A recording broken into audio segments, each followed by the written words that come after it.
There is no question of any rollback. There is no question. Raising your voice, expressing your resistance is justified and is permitted in a democracy. But this vandalism, but this violence, it is not permitted and will not be tolerated at all. It is such a big problem. It's such a huge mass. Who will dare getting into it and bringing about the change? It can happen only with a leader like Prime Minister Modi.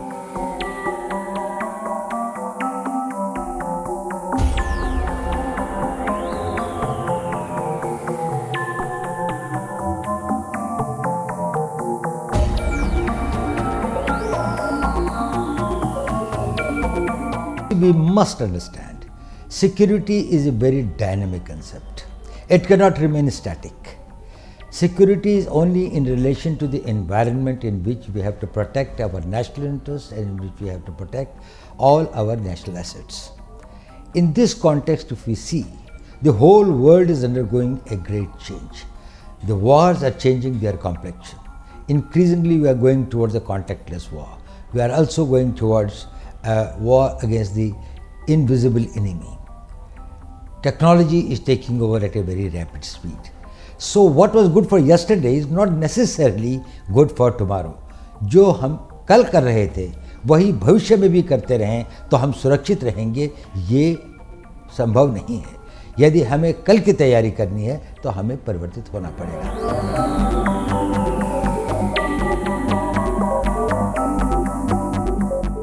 Agniveer will never constitute the whole army. Agniveer केवल पहले 4 साल में recruited जवान होंगे.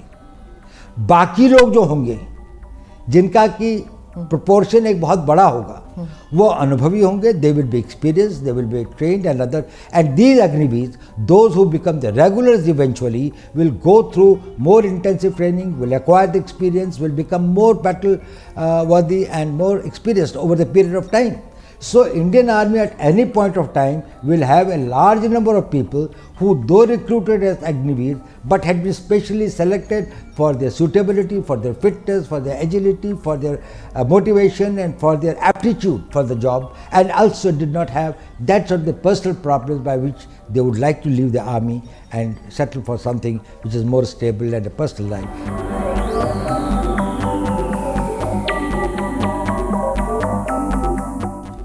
We are talking about a young man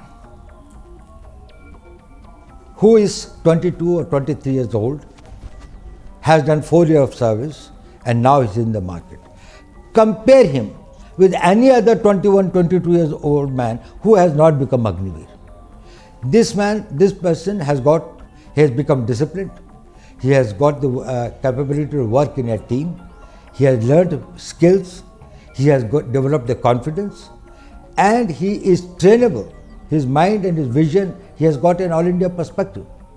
So he is much more equipped to face the society. On top of it, he has been given a qualification that will be +2.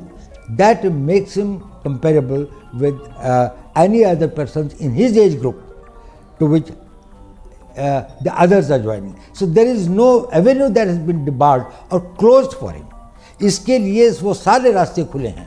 उसके बाद उसके पास में 11 लाख रुपए के लगभग पैसा भी है, जिससे वो कोई नया कोर्स कर सकता है, आगे की पढ़ाई कर सकता है. यूनिवर्सिटी में जाना चाहे तो यूनिवर्सिटी की पढ़ाई कर सकता है. उनमें से कोई अगर टेक्निकल स्किल्स ज्वाइन करना चाहे तो पॉलिटेक्निक्स और उसको ज्वाइन कर सकता है.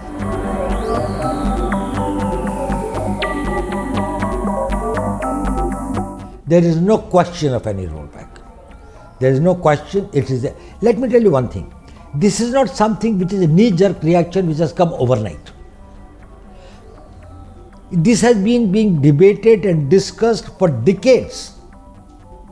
In 70s, we had General Krishna Rao Committee, of which General Sundarji, General Chibbar, they were the members.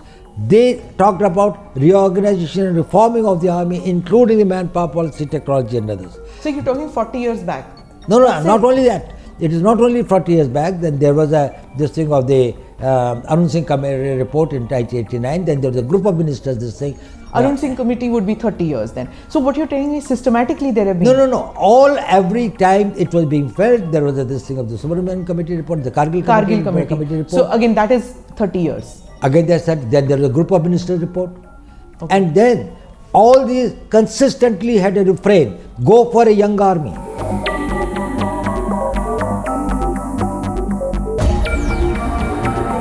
In your opinion, street protests are justified to a certain extent in a democracy. Do you agree with that? Well, I think that the protests or the raising your voice, expressing your this thing is justified and is permitted in a democracy. But this vandalism, but this violence, it is not permitted and will not be tolerated at all.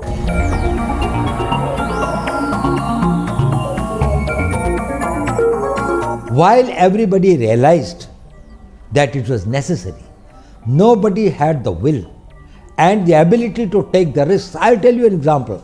Ministry of Defence in 2006 wrote a letter to the Ministry of Defence wrote a letter to the Ministry of Home Affairs that we are thinking of implementing this thing. Will the CPMFs be able to take some people on this thing, the reserve for that?